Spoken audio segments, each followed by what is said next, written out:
Աշխարհն աշխարհով, այնտեղ Ուկրաինան եւ Սիրիան են մասնատում, իսկ Հայաստանում Սերժին եւ Տարոնին նոր մեղադրանքներ են ներկայացվում։ Մեզ մոտ ստաբիլ 2018 թիվն է։ Ղարաբաղի ղեկավարներին Բաքվում դատում են, ցնորված ամբոխը ցնծում է, Ղարաբաղը դժբախտությունների պատճառն էր, տվեցինք պրծանք։ Եթե Ուկրաինայի եւ Սիրիայի մասնատումը լեգիտիմացվում է, Ղարաբաղով չենք պրծնի մոլորված ամբոխ, սա հոռետեսություն չէ, երևացող պարզ քայլերի վերլուծություն է։ Ներկա Հայաստանը որևէ մարտահրավերի դիմակայելու ռեսուրս չունի։ Վաղը Սյունիքն ու Գեղարքունիքն էլ գրավեն, մեր ամբոխը չի զարմանա։ Ժողովուրդ չկա, ամբոխ է, Նիկոլի ամբոխը։ Շեղել, գժվեցրել եւ ստորացրել են, 1000 տեսակ զոնդաժի են ենթարկել, ցավ չի զգում Հայաստանը, միսը կտրում են, ցավ չի զգում։ Նորից եմ կրկնում, Ուկրաինայի մասնատումը լեգիտիմացվում է, Արևմտյան Ադրբեջանի հարցը Ալիևը թեժ է պահում, Սերժ ու Տարոն է դատում, կորած դոգին է փնտրում Հայաստանը, գրել է Արա Արայանը Facebook-յան իր էջում։ Փորձագետ Բենյամին Պողոսյանը կարծում է, որ ամերիկյան եւ ռուսական վերնախավերի վերջին տարաբնույթ հանդիպումները սահմանեցին ոչ միայն նոր ուղենիշներ, այլև տվեցին աշխարհաքաղաքական ազդեցության գոտիներում հնարավոր փոփոխությունների ազդակներ։ Armenpress-ի հետ զրույցում Ապրի Արմենիա վերլուծական կենտրոնի ավագ փորձագետ Բենյամին Պողոսյանը հանգամանորեն անդրադարձավ Թրամփ-Մակրոն, Թրամփ-Զելենսկի, Լավրով-Փեզեշքիան, Լավրով-Էրդողան հանդիպումներին եւ դրանցով պայմանավորված միջազգային զարգացումներին։ Այս պահին ԱՄՆ-ն եւ Եվրոպան փոխհարաբերությունների բավականին բարդ փուլ են ապրում, ինչը ցույց տվեց նաեւ Թրամփ-Մակրոն հանդիպումը։ Եվրամիությունն ի սկզբանե պատժամիջոցներ կիրառեց Ռուսաստանի դեմ, ինչը լուրջ հարվածներ հասցրեց նաեւ եվրոպական տնտեսությանը, առաջին հերթին Գերմանիային, որովհետեւ գերմանական տնտեսությունը հենվում էր ռուսական էժան էներգակիրների վրա, որպեսզի արտադրեր մրցունակ ապրանքներ եւ վաճառեր արտաքին շուկաներում։ Գերմանիայի պարագայում արտահանումն աճի հիմնական նախապայմանն է, ասաց Պողոսյանը։ Նա հավելեց, որ վերջին տարիներին Միացյալ Նահանգների ճնշմամբ Եմեն սկսեց նաև ավելի վատ հարաբերություններ ունենալ Չինաստանի հետ, կիրառելով որոշակի պատժամիջոցներ, հանդես գալով սուր հայտարարություններով, խոսելով մարդու իրավունքների խախտումների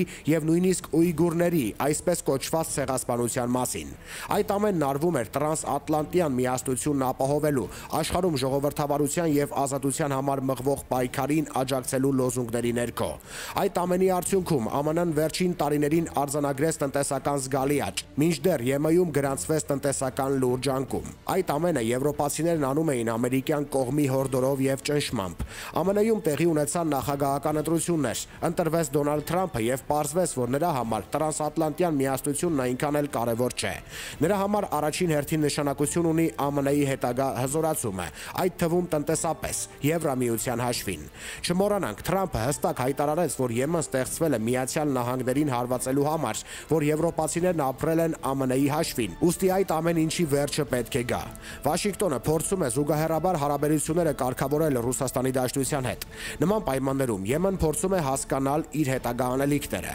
Առանց այդ էլ Եվրոպան արդեն կրել է հարվածներ եւ հիմա էլ պարզվում է, որ լուրջ խնդիրներ կան ԱՄՆ-ի հետ, նշեց զրուցակիցը։ Պողոսյանի կարծիքով Թրամփի վարչակազմը ցանկանում է դադարեցնել պատերազմն Ուկրաինայում եւ Ռուսաստանի հետ քիչ թե շատ նորմալ հարաբերությունների հիման վրա ավելի եւ ավելի կենտրոնանալ Չինաստանի նկատմամբ վարվող իր քաղաքականության վրա, իսկ Եվրոպան կանգնել է նոր իրողություններով պայմանավորված փաստերի առաջ։ Եթե ԱՄՆ-ում կա նոր նախագահ, ով հայտարարում է, թե պատասխանատու չէ իր նախորդի կատարած քայլերի համար, ապա Եվրոպայում մեծամասամբ նույն քաղաքական գործիչներն են, ովքեր չեն փոխել քաղաքական գիծը։ Ըստ այդմ, Ռուսաստանի Դաշնության հետ կամուրջներն այրված են, հարաբերությունների վերականգնման մասին այս փուլում խոսակցություններ չկան, ուստի Եմեն հայտնվել է անելանելի փակուղային վիճակում։ Պողոսյանը հետաքրքիր հանգամանք է համարում այն, որ եվրոպական վերնախավը հավաքվել էր Մեծ Բրիտանիայում, որը տևական ժամանակ է, ինչ դուրս է եկել Եվրամիության կազմից։ Այդուհանդերձ, լոնդոնյան գագաթնաժողովում որոշումներ չկայացվեցին։ Մարդիկ հասկանում են, որ ԵՄ-ի համար լավ ելքեր չեն նախանշվում,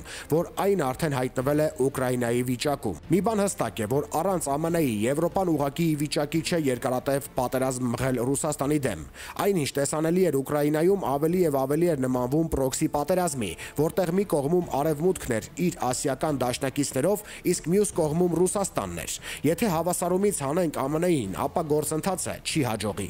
Այդ դեպքում պատերազմը կարող է շարունակվել 6 ամիս կամ առավելագույնը 1 տարի, բայց ոչ հարատև, պարզաբանեց փորձագետը։ Խոսելով Թրամփ-Զելենսկի հանդիպման մասին Պողոսյանը նշեց, որ ԱՄՆ-ի նոր վարչակազմի դիրքորոշումը միանգամայն հստակ է։ Եթե Ուկրաինան ցանկանում է, որ Միացյալ Նահանգները շարունակի իրեն աջակցել, ապա պետք է սպասարկի կոնկրետ շահեր։ Նախկինում Վաշինգտոնի նպատակը Ռուսաստանի Դաշնության թուլացումն էր ռուս-ուկրաինական հակամարտության միջոցով, թեկուզ ուկրաինացիների զոհողությունների գնով։ Մինչդեռ այս պահին Ռուսաստանի Դաշնության թուլացումը ամերիկյան նոր վարչակազմը չի համարում գերակա շահ։ Ուստի Թրամփը փորձում է գտնել այլընտրանքային տնտեսական շահ, ուկրաինական կողմին առաջարկելով ստորագրել ընդերքի հանածոներն ԱՄՆ-ին տրամադրելու համաձայնագիրը։ Բայց Զելենսկին փաստացի մերժեց այդ առաջարկը, պնդելով, որ բացի տնտեսական շահից պետք է լինեն նաև ամերիկյան կողմից տրամադրված անվտանգային երաշխիքներ։ Արդյունքում նյարդերը տեղի տվեցին, եւ Զելենսկին Սպիտակ տնից հեռացավ, առանց որևէ փաստաթուղթ ստորագրելու։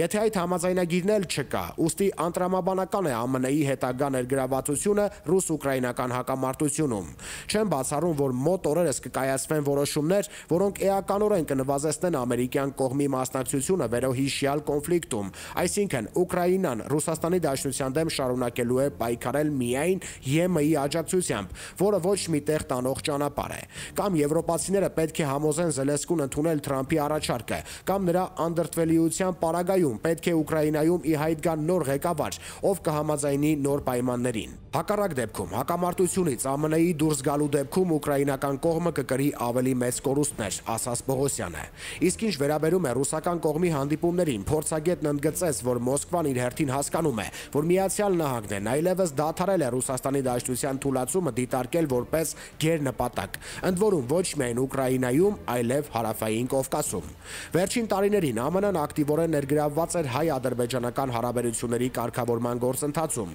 եռանդուն ջանքեր էր գործադրում, որպեսզի կողմերի միջև կնքվեր խաղաղության պայմանագիր եւ այդ ամենով հանդերձ թուլանար Ռուսաստանի ազդեցությունը տարածաշրջանում։ 2025 թվականի հունվարի 20-ից հետո պատկերը փոխվել է։ Հարավային Կովկասն այլևս նախկին հետաքրքրությունը չունի Վաշինգտոնի համար։ Ստեղծված իրավիճակում Ռուսաստանը փորձում է տարածաշրջանը վերածել փակ բաժնետիրական ընկերության, որտեղ բաժնետոմսերի առնվազն 45%-ը պատկանում է իրեն, 35%-ը Թուրքիային, 20%-ը Իրանին, մանրամասնեց մեր զրուցակիցը։ Այդ երեք պետությունները նրա դիտարկմամբ պետք է միասնաբար փորձեն Հարավային Կովկասում արկա տարբեր հակամարտությունները հանգուցալուծել։ Ռուսաստանի Դաշնությունն արդեն իսկ իր գործընկերների հետ պատրաստվում է այն իրավիճակին, որում կհայտնվենք բոլորս, կամ գուցե արդեն հայտնվում ենք, նկատի ունենալով ամերիկյան կողմի ներգրավվածության նվազումը եւ Ռուսաստանի դերի բարձրացումը։ Մոսկվան կառաջարկի 3+3 ձևաչափի կամ գուցե այլ հարթակի միջոցով կարգավորել տարածաշրջանային խնդիրները։ Հենց այս համատեքստում պետք է դիտարկել Ռուսաստանի Դաշնության արտգործնախարար Սերգեյ Լավրովի վերջին այցերը Թեհրան եւ Անկարա, եզրափակեց փորձագետը։ Նյութի աղբյուր Armenpress.am